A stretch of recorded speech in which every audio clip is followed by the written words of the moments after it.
Hi everyone, welcome back to the channel. This is where we look at my table tennis progress. I like to share my matches, tournaments, I do vlogs on my training, and I just like to share everything that I do to try and get better, in the hope that some of the stuff that I'm working on will help you guys to improve as well. So hopefully you will have seen the vlog that I put out recently, which was a training day that I attended with Sam Walker and Matt Ware. Sam is the current England number 4, Matt is the England number 28. So if you haven't had a chance to watch that yet, please do have a look. There's some really good drills in there that you can work on. It's like a typical training day that Sam would do. So he kind of like took us through, what a professional does in a training day. So loads and loads of really good stuff that I worked on. Hopefully it will help you guys to improve as well. So after the main day, we had a little bit of a break, and then Sam held a backhand masterclass, which was just a little small group of 4 of us, and gave us the opportunity to work exclusively on improving our backhands. Obviously Sam is fantastic with his forehand, but his backhand is his main shot. That's his strength. It's absolutely fantastic. When you actually watch it in person, the spin and the speed that he gets on it is superb. So it was really nice to be able to just sort of like pick his brains a little bit and see exactly what he's thinking about when he's playing a backhand shot. So I hope you enjoy it. There's going to be some really good bits and pieces of advice. Yeah, so let's get stuck into it.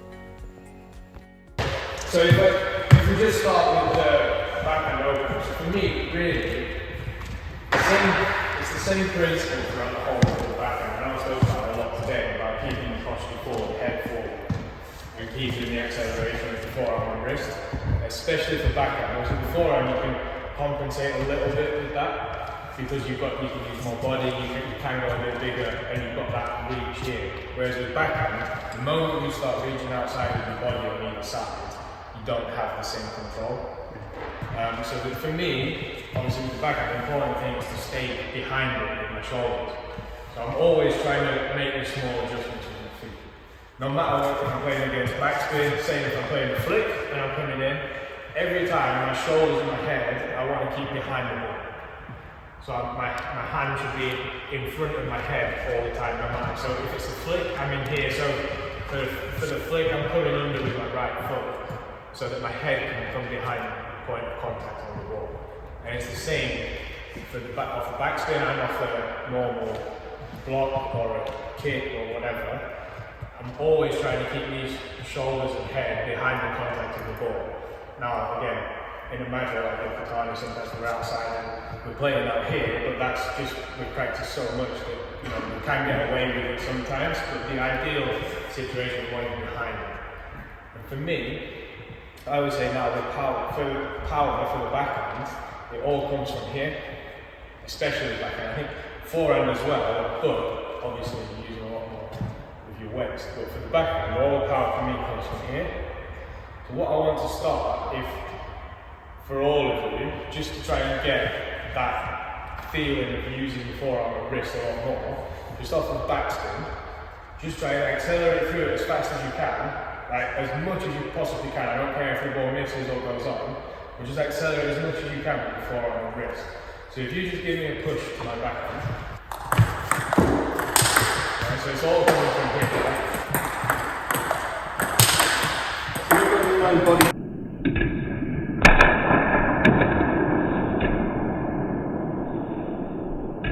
Body position, you're not giving yourself space here.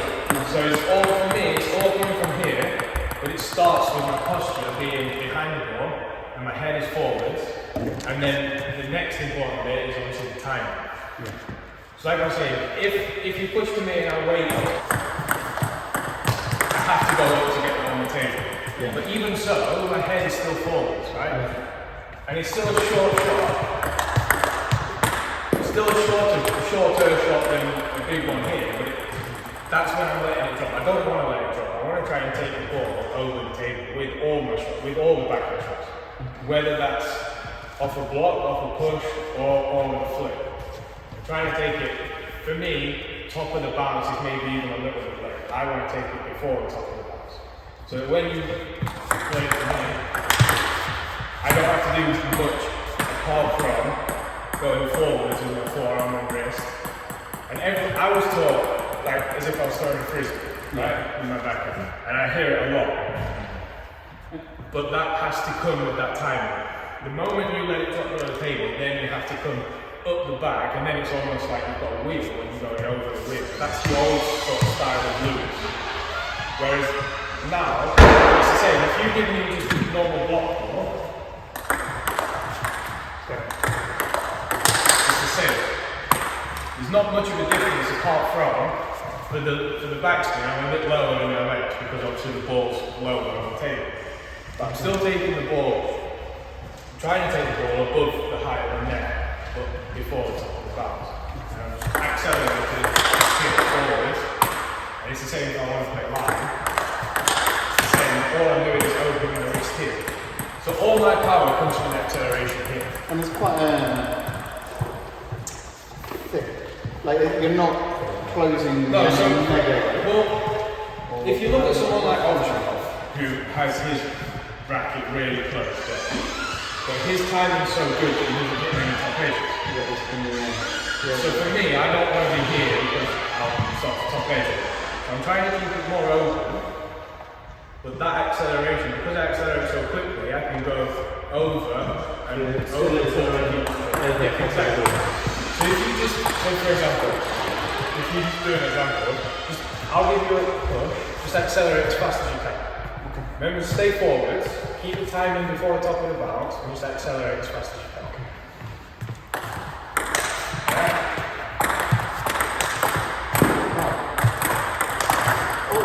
And then if I gave you more, the only difference is you have to go more over. Right.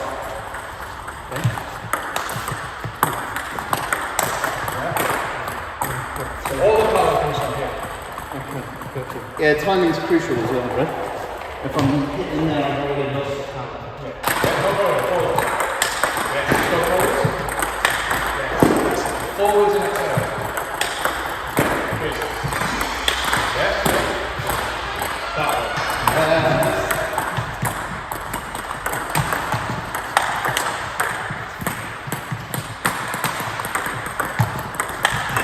So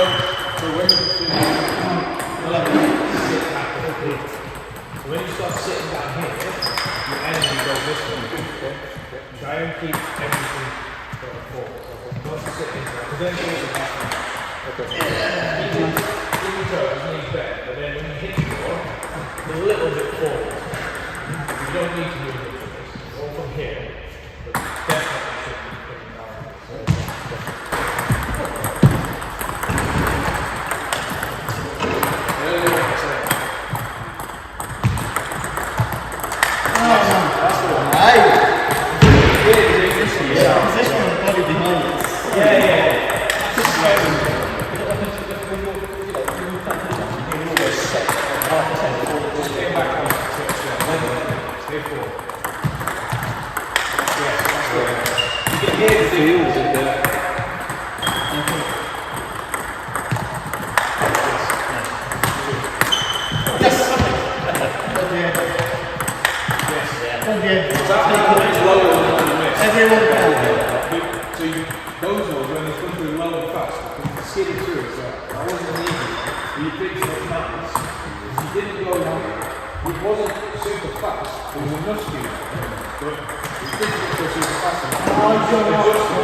Still accelerate and keep everything forward. You just have to adjust the contact. So it's rather than going right over the top, you just go up the back and everything off.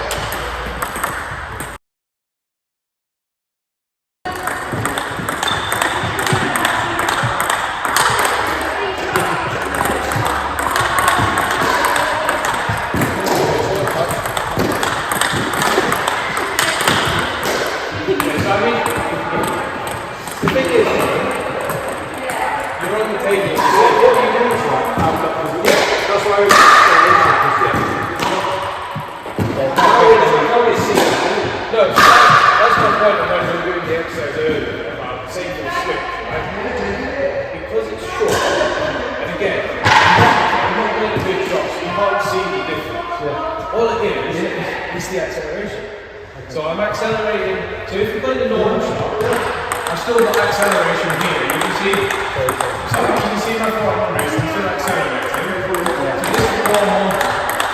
If I'm under pressure a little bit, I've just got that little bit of top speed on the ball back with my wrist. So if I'm really under pressure, they're playing fast, strong shots. If I don't want to block because I want to try and give them something back, so it's just that, but I can't go much more because it's too risky. So it's just here, yeah. Almost, it's very much like a block for me, but I'm just kicking with the wrist. And that's going forwards, right? That wrist Always forwards, always forwards. That one. And then when I want to add some more, obviously it's not the right one, so I want to be able to choose when I want to do it. If I have just enough time, I don't need a lot more time, but just enough time to just add an extra bit of acceleration from before as well. All and is that bigger back, like you've got bigger backswings where you're doing that one? Slightly. The shot is bigger, slightly. Again, I'm not, But I suppose it's more that because in your brain you're thinking I need to try and move this faster. yeah, exactly. So my normal kick shot is just on the wrist. So I'm just using the wrist.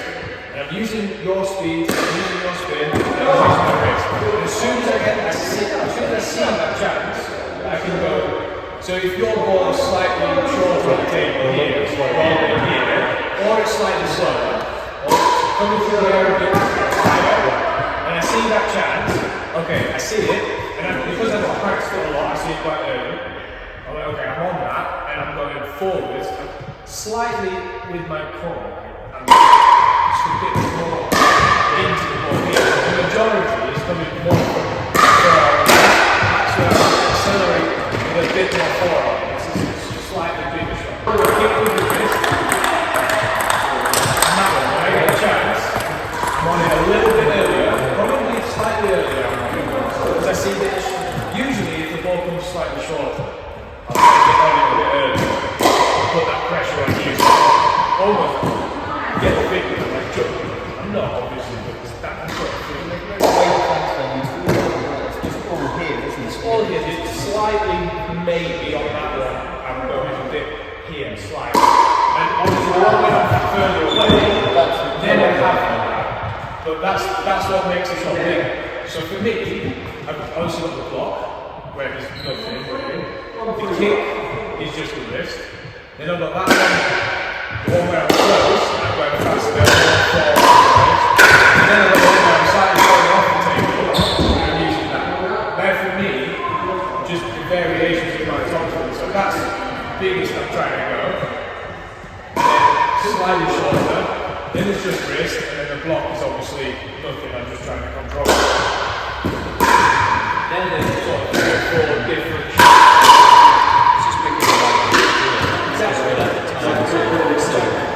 Because the thing is, if you're playing a match and your opponent's playing balls quick against you, and you're coming back with little kicks, you can't do much. And there's not much risk. If you start trying to play a bigger shot on those ones, you're going to miss time. So, like you said, it's about being able to see the right ball. The ones that are slightly short, and then for me, sometimes I'm going back and back, I can get you up the time. I don't see a chance where I can see so fast. So my next ball is, okay, the way I'm going to try and do this is I need to switch, right? So I'm going to try and switch earlier than you switch. Yeah, because it goes through this quick. Neither is very big, it's going so fast. But then I'm trying to switch, but it's the same. I'm not switching with the big shot, it's just with the wrist. Yeah. Obviously, I'm able to use this speed and this speed. And if you want to get ready to go, that's going to go with a bigger shot. If you want to get a few in that try, I'll just kick. When you see the right ball, just try and accelerate it.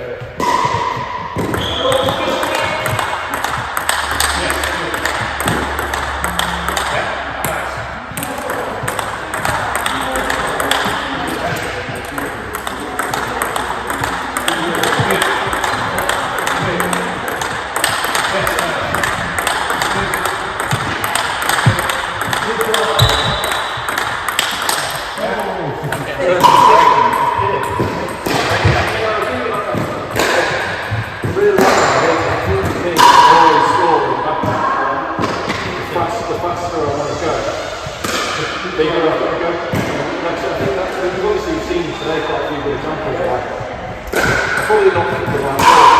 But I think I have to get up something. I'm trying to do it smoothly. Like I say, but if you're close to the table, ain't got time to. I mean, even if you're farther than the you start swinging big and coming from the shoulder, that's when you lose posture. Start doing that's why, for me, to go bigger, use one here, rather than using one shoulder, because then you keep this a lot more compact.